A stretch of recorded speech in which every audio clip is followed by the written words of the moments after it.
Hémisphère son.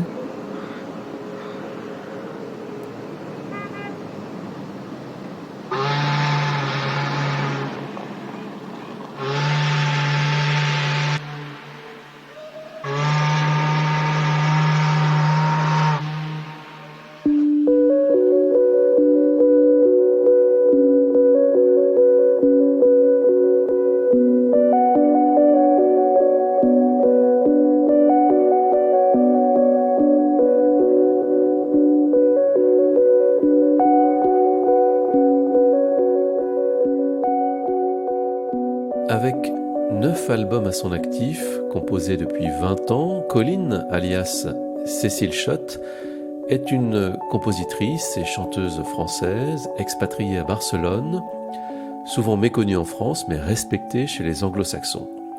Elle est l'autrice d'une œuvre musicale exemplaire, singulière et inclassable, explorant selon les albums des instruments variés, sa propre voix bien sûr, mais aussi sampling, viol de gambe, cloche, son naturel, piano à pouce, boîte à musique ou plus récemment synthétiseur, comme c'est le cas avec son tout dernier album Le jour et la nuit du réel.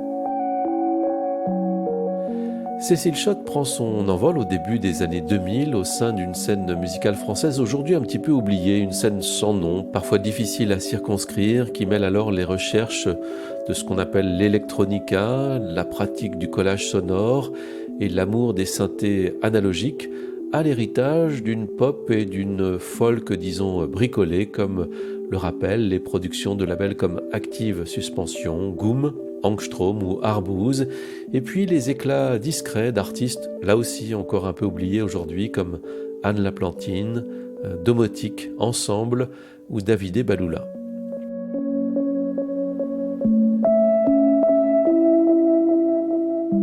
Parmi ces artistes, c'est Colline qui connaît le succès le plus affirmé, en France comme à l'international, dès son premier album publié en 2003, Everyone Alive Wants Answers, suivi de The Golden Morning Breaks en 2005, deux premiers albums qui attestent de son approche poétique, exploratrice et empirique des instruments, qu'il s'agisse de logiciels et de sampleurs pour le premier ou d'instruments acoustiques pour le deuxième, entre guitare, violoncelle, cloche, ukulélé, sitar ou glass harmonicon.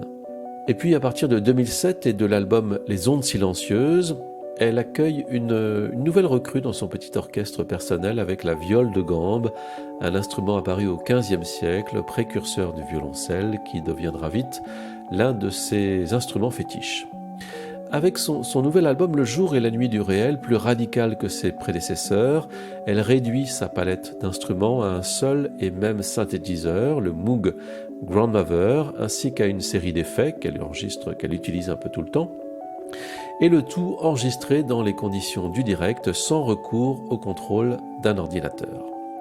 L'album se compose ainsi de 7 pièces originales et instrumentales, chacune déclinée en 3 mouvements ou 3 versions, qui attestent des différentes facettes ou des différentes mutations qu'une même idée musicale, qu'une même émotion peut vivre ou subir, à l'image de la vie de la compositrice au cours de ces 2 dernières années. Comme c'est souvent le cas dans son œuvre, elle puise dans les émotions du quotidien et de l'existence, une forme de dynamique ou d'énergie créative qu'elle transcende et qu'elle réinvente sous la forme d'une musique souvent au formalisme très assumé, mais une musique toujours dotée d'une sorte de ferveur sensible, intimiste, comme elle s'en explique dans cet entretien réalisé en novembre 2023.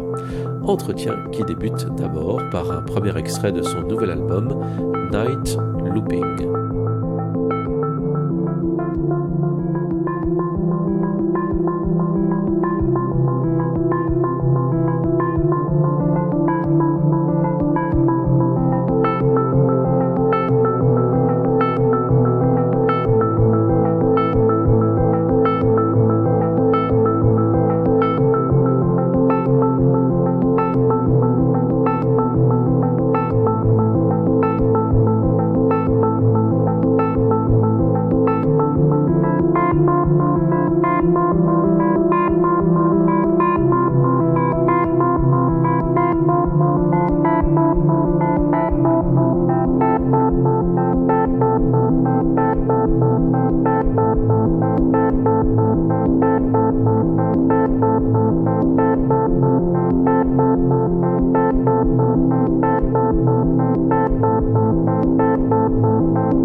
Ce nouveau disque s'appelle Le jour et la nuit du réel, dû au fait qu'au départ, ça allait être un disque dans la lignée du précédent, avec à peu près la même instrumentation qui m'enthousiasmait énormément, et à l'époque marqué comme tout le monde par la pandémie et le fait que ma vie était devenue de plus en plus digitale.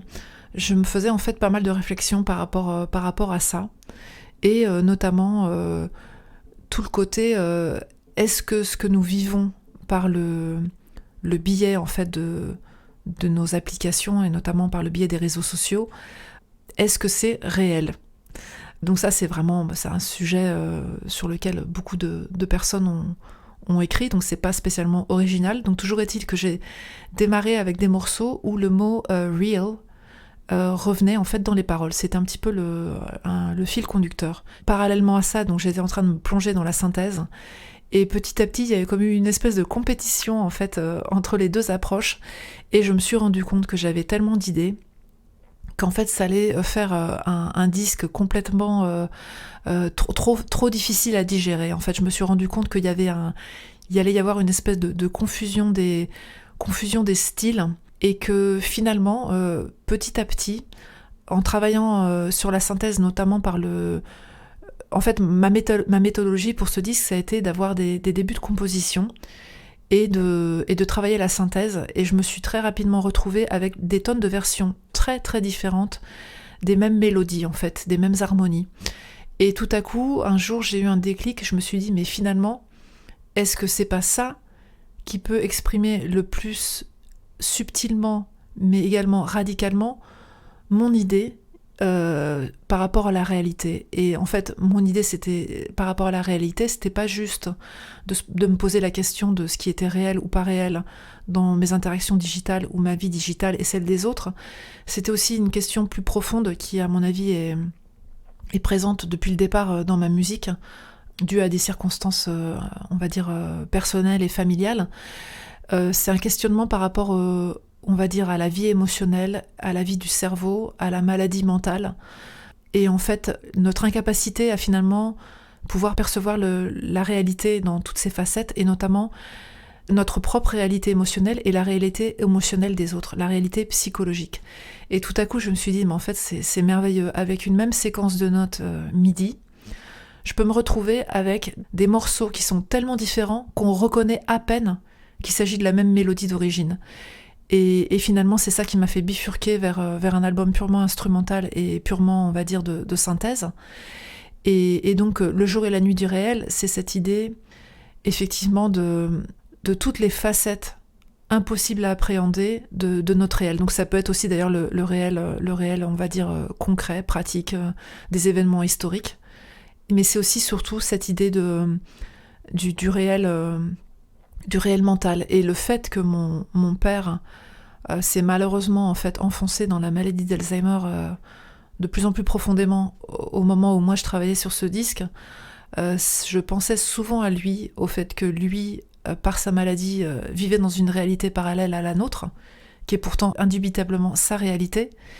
Et donc quand je dis le jour et la nuit du réel, c'est pas juste une question de dire que pendant le jour on vit certaines choses et que la nuit notre imagination nous met à nous fait partir dans plein de directions différentes qui peuvent être de l'ordre des choses très agréables comme de l'ordre des choses qui nous font peur, mais également c'est la nuit mentale des personnes qui sont peut-être affectées par des maladies psychologiques graves ou dans le cas de mon père une maladie neurodégénérative. Voilà.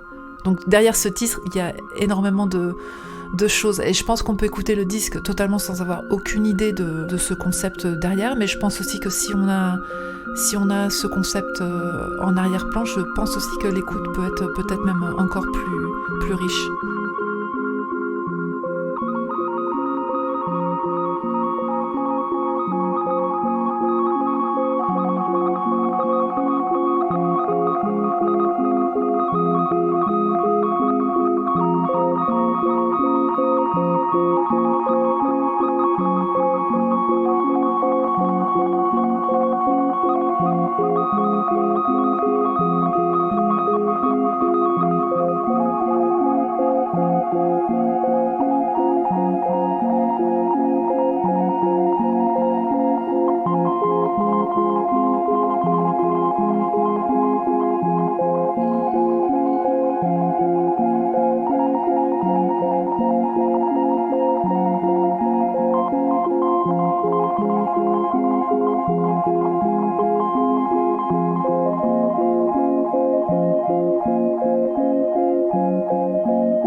J'ai appris la synthèse en faisant ce disque. Enfin, j'ai appris la synthèse, toute proportion gardée. Apprendre la synthèse, c'est quelque chose qui peut s'apprendre sur toute une vie. Mais disons que voilà, ça a été vraiment une sensation aussi de surfer sur une vague de créativité que j'ai jamais connue en fait, que j'avais jamais connue jusqu'ici dans ma carrière. Donc ça, c'est vraiment un très beau cadeau en fait que j'ai depuis 2020 en fait où tout à coup, suite à un gros changement personnel, en fait, ça a déclenché en fait cette vague de créativité. Je suis en train d'en profiter à fond parce qu'on sait jamais combien de temps ça dure. La synthèse, en fait, pour moi sur ce disque, elle passe par un synthétiseur monophonique semi-modulaire qui s'appelle le Grandmother. En semi-modulaire, ça veut dire que ce synthétiseur, sans brancher de patch, est capable de générer déjà des sons. Rien que comme ça, on peut arriver à des combinaisons de milliers de sons. Et quand on commence en fait à utiliser les ressources modulaires, c'est-à-dire à patcher en fait les composants distincts du synthétiseur via ces patchs, on ouvre encore plus de possibilités. C'est vraiment un monde de création analogique qui est quasiment inépuisable, même sur un seul synthétiseur. En fait, je dirais que la synthèse permet d'ouvrir un territoire sonore qui n'a de limites. Ces limites ne correspondent que aux limites que va s'imposer le créateur en termes du temps qu'il va passer pour sculpter ses sons. Plus le synthétiseur est complexe et a priori plus la synthèse, c'est-à-dire la création de sons, pourra aller loin. Mais voilà, c'est la base vraiment, on peut dire, c'est sculpter le son dans tous ses paramètres. Donc voilà.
C'est vrai que sur chaque album, j'ai tendance à passer à une instrumentation différente.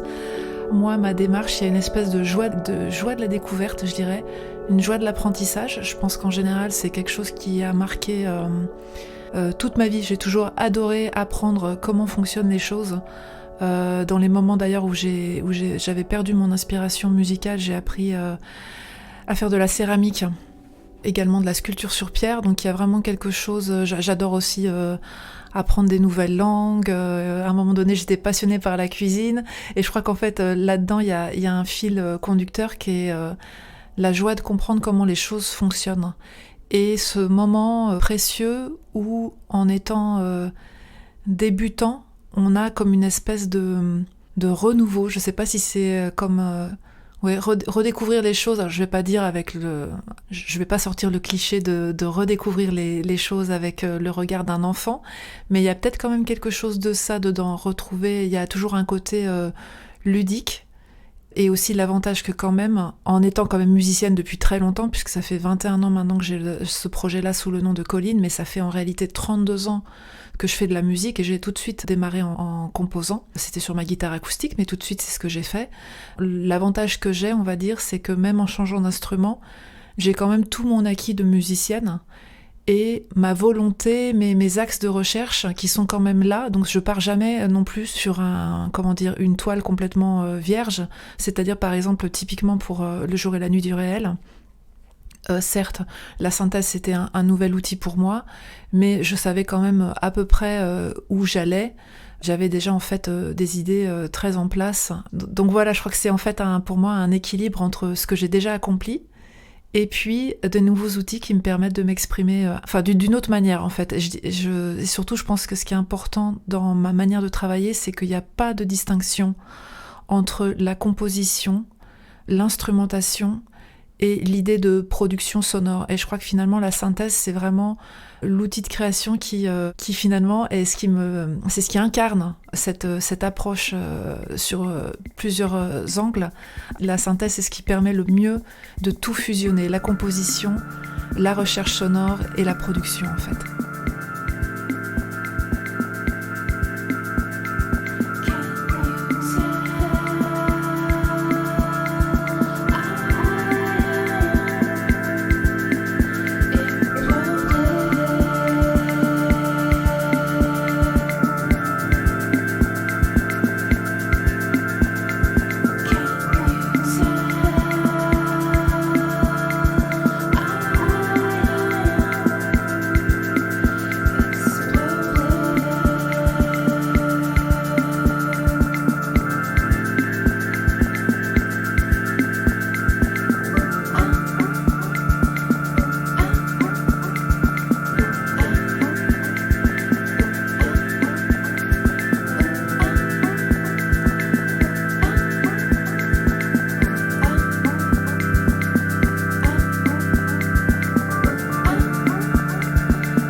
je trouve que depuis l'album précédent, qui s'appelait The Tunnel and the Clearing, j'ai vraiment eu cette sensation avec les machines, en fait, d'avoir un groupe.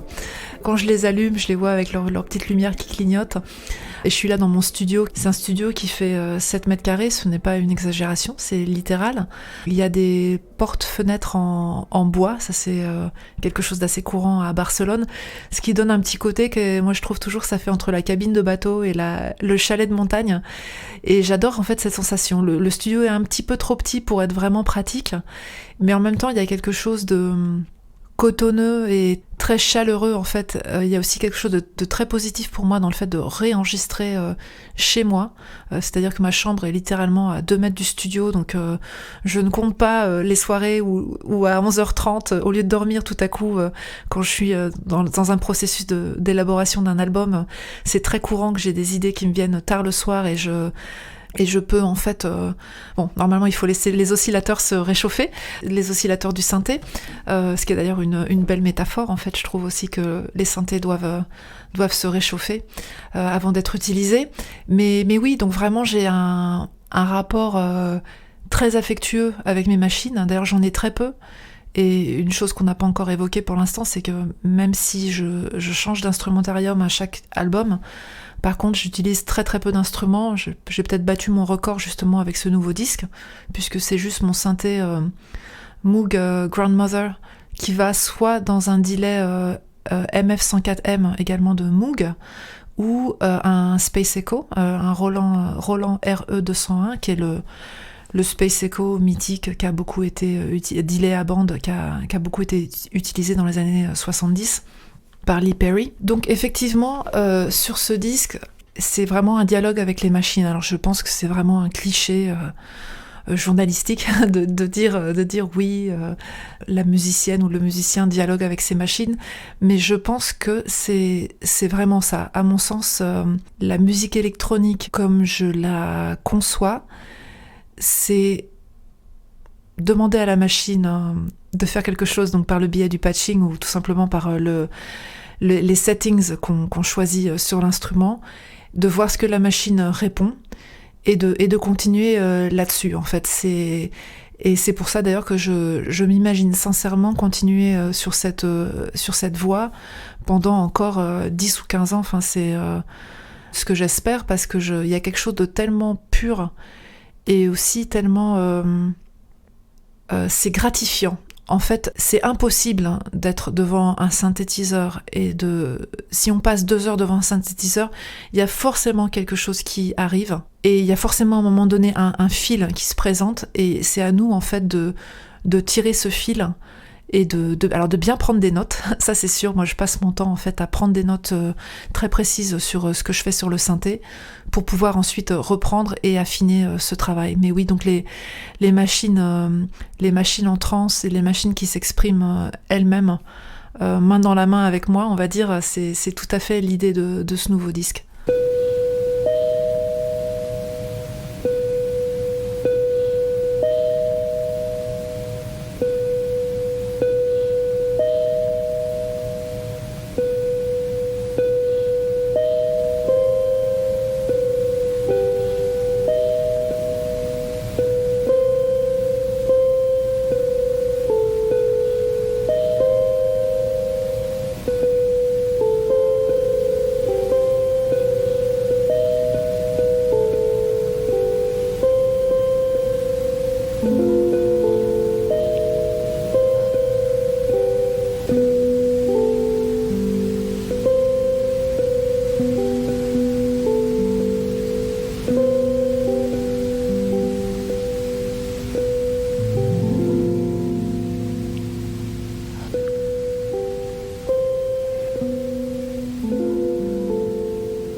Quand j'ai démarré le travail sur le premier album, j'ai découvert en fait le sampling sur ordinateur. Je venais de traverser une période de vide musical dû au fait qu'avec mon 4 pistes, j'avais pas pu aller très très loin. Alors c'est aussi l'époque où je suis étudiante, j'ai pas d'argent, donc je n'ai pas les moyens en fait de me payer des instruments ou des effets. On est vraiment au tout début de la musique assistée par ordinateur. Et donc là, en 2000-2001, un ami à moi me passe un logiciel qui s'appelle Acid et un autre logiciel qui s'appelle Soundforge. Et en fait, là, j'ai vraiment commencé j'ai eu une boulimie de découverte. En fait, je crois que c'est difficile pour peut-être les personnes des générations plus récentes d'imaginer ce que ça peut être de venir d'une toute petite ville où il n'y a aucun accès à la musique. Et en fait, je pense que finalement, peut-être qu'aussi que ma musique s'est construite sur cette frustration du départ, parce qu'ensuite j'ai mis les bouchées doubles. En fait, j'avais tellement soif de tout connaître. J'emprunte peut-être une dizaine de CD par semaine à la bibliothèque Buffon, dans des tonnes de styles différents. Alors jazz, musique de tous les coins du monde possible et imaginable, musique de film, et effectivement là je découvre la musique électronique de l'époque. Donc par exemple, je me souviens tout à fait avoir écouté Autechre à ce moment-là, par exemple. Et en fait, suite à ce logiciel qui me permet de découvrir le sampling, je commence à développer un petit rituel où en fait, je suis chez moi, donc dans mon studio de 17 mètres carrés, avec mon lit. Je donne un peu des détails parce que finalement, c'est beaucoup plus drôle quand on s'imagine vraiment la personne en situation. J'avais un lit armoire là, donc je descendais le lit. Et donc là, je mettais tous les disques que j'avais empruntés. J'avais un petit calepin. Je notais en fait s'il y avait quelque chose qui potentiellement m'intéressait à sampler. Et une fois l'écoute finie, je me mettais devant l'ordi et je ripais le CD sur mon Soundforge. Et c'est comme ça en fait qu'est né mon premier album, Everyone Alive Wants Answers. En termes de m'inscrire dans quelque chose, je dirais que plus que l'électronique de l'époque, j'ai été marquée par le hip-hop, notamment l'album de GZA, Genius du Wu-Tang Clan, Liquid Swords, qui est vraiment un album que j'adore. Donc j'écoutais pas mal ce type de hip-hop à l'époque. Je pense que ça m'a complètement permis d'embrasser, j'emploie un anglicisme, mais embrasser l'idée que la répétition, c'était quelque chose de beau et d'évolutif. Et par ailleurs, il y avait quand même quelques pièces de musique qui m'avaient énormément marqué quelques années avant, en fait, grâce à une compilation de David Toop, Ocean of Sound. C'était notamment Poppy No Good de Terry Riley. Et également le projet parallèle de Jackie Lee Buttside de Cannes, qui avait sorti donc un disque en 69 sous le nom de Canaxis. Et en fait, cet album de Canaxis, c'est du proto-sampling. En fait, c'est vraiment quelque chose d'incroyable. D'ailleurs, ces deux pièces continuent à être tout simplement hors du temps et d'avant-garde, à mon sens. Donc je dirais que c'est un peu, quand je fais ce premier disque, j'ai énormément d'influence. J'aimais beaucoup aussi Toru Takemitsu en termes de musique de film. Enfin, j'écoutais tellement de choses. Et je sais pas, tout à coup en tout cas, ce processus du sampling, ça m'a complètement débloqué, puisque moi j'entendais une musique dans ma tête que je savais que je ne pourrais pas faire moi avec des instruments, puisque j'en avais pas, et que je ne savais pas jouer d'autres instruments que ma guitare. Et voilà, ça m'a débloqué. Par la suite, c'est déjà une autre étape, c'est celle du deuxième album, c'est le fait de devoir commencer à faire des directs, de me dire, moi, un ordinateur sur scène, c'est non. Donc c'est là qu'on voit que quand même moi je viens du rock au niveau de la scène, et j'ai toujours aimé être sur scène, mais toujours avec un instrument dans les mains. Et c'est là en fait que je suis prof d'anglais. J'ai enfin mon propre salaire, et là je commence en fait à acheter des instruments, à acheter une pédale sampler. Et c'est là en fait que la deuxième étape de mon travail démarre, avec tout ce travail sur les instruments plutôt acoustiques, samplés et traités.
En 2007, je sors mon disque Les Ondes Silencieuses, qui était un disque axé sur les instruments baroques et en particulier la viole de gambe, qui est un instrument avec lequel j'ai eu une énorme histoire d'amour.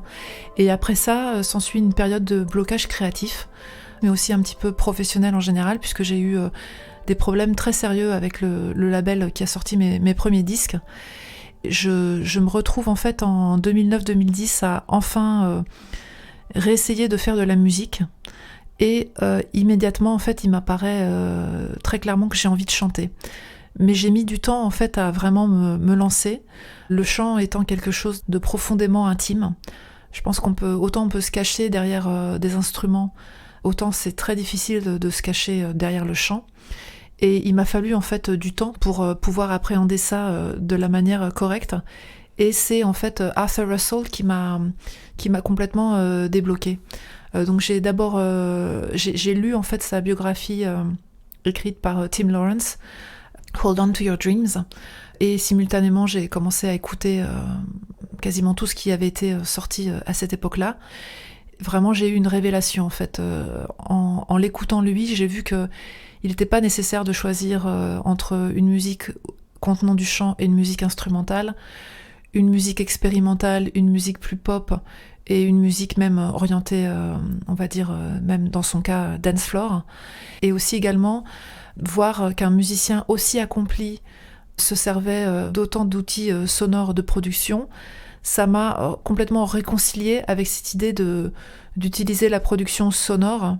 Oui, donc, et Arthur Russell aussi m'a énormément influencée de par le fait que c'est un musicien vraiment excellent au niveau technique, et que ça ne l'empêchait pas d'utiliser des techniques de production, on va dire, très, très audibles. Or, moi, à l'époque, je m'étais un peu retrouvée dans un cul-de-sac en 2007 avec Les Ondes Silencieuses, où je m'auto-flagellais en me disant que si j'étais une vraie musicienne, je devrais pas avoir autant recours à la production sonore. Et d'ailleurs, c'est pour ça que Les Ondes Silencieuses est un disque aussi minimal. Et toujours est-il donc Arthur Russell du coup me débloque complètement.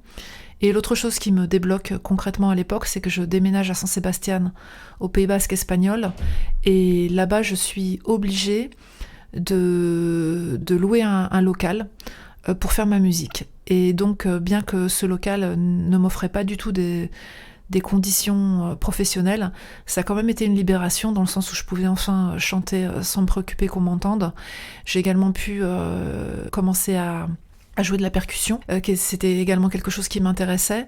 Et donc du coup ça donne lieu à l'album que j'enregistre en 2012, mon 4e album, The Wing of the Heart, qui sort en 2013. Justement sur ce disque, sur un morceau, en fait, je me mets à explorer une production qui s'approche du dub. Et en fait, c'est là que je m'aperçois que le prochain album sera une espèce de rencontre totalement improbable entre mon dessus de viol que je me mets à transformer pour vraiment transformer en quelque chose de totalement non baroque avec les techniques de production du dub. Et ça m'amène à faire Captain of None. Je pense qu'effectivement, c'est un de mes albums les plus connus. Je sais aussi que The Golden Morning Breaks, mon 2e album sorti en 2005, c'est un de mes albums les plus vendus et auxquels les gens aussi se réfèrent assez souvent.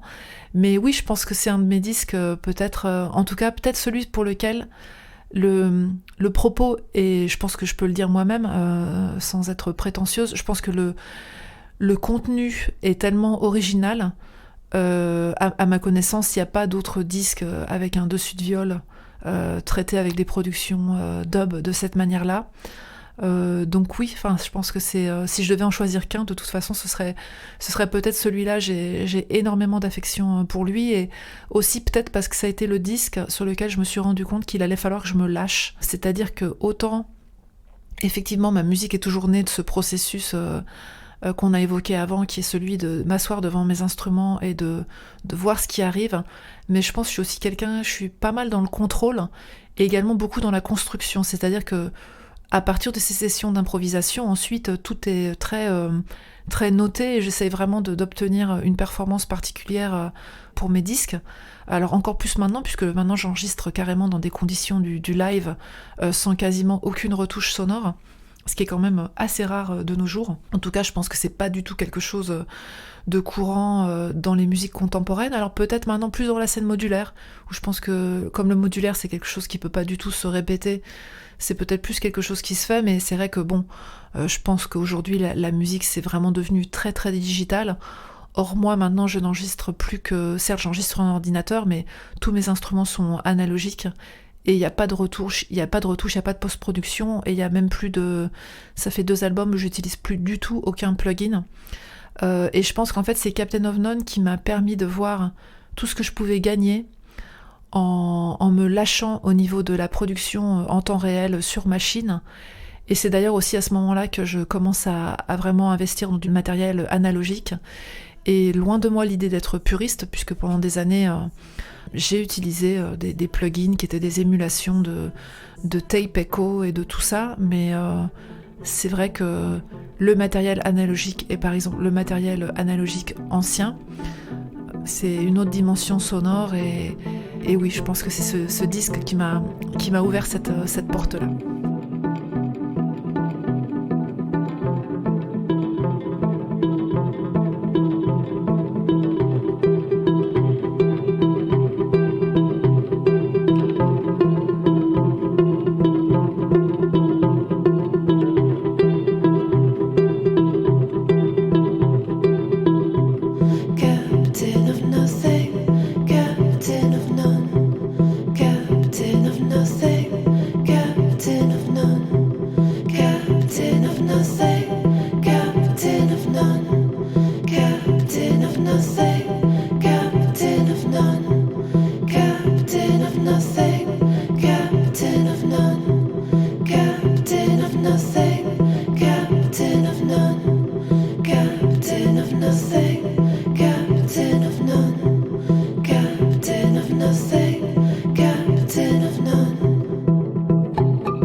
C'est très difficile de dire avec des mots ce que je recherche quand je me mets à travailler avec un nouvel instrument.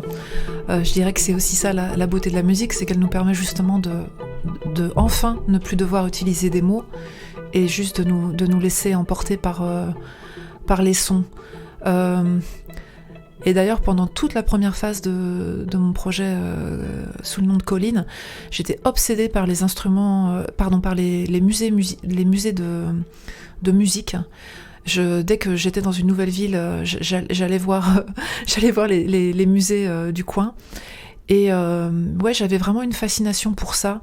Également, quand j'écoutais les musiques d'autres continents, notamment j'ai énormément écouté de musique africaine, pas mal de musique indonésienne aussi, mais je dirais que vraiment celle qui est restée avec moi, ce sont les musiques du continent africain.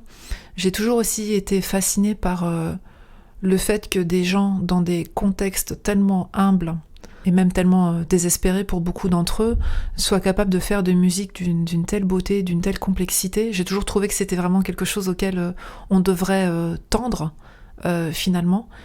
Et donc oui, c'est une espèce de... Je pense que de même qu'il y a des gens qui adorent voyager, qui sont là avec leur sac à dos et qui sont capables de voyager dans des mauvaises conditions pour tout simplement pour découvrir le monde et ses habitants, moi peut-être que j'ai fait un petit peu la même chose avec les instruments et que j'ai tout simplement voulu pouvoir bénéficier un petit peu de la magie expressive de chaque instrument.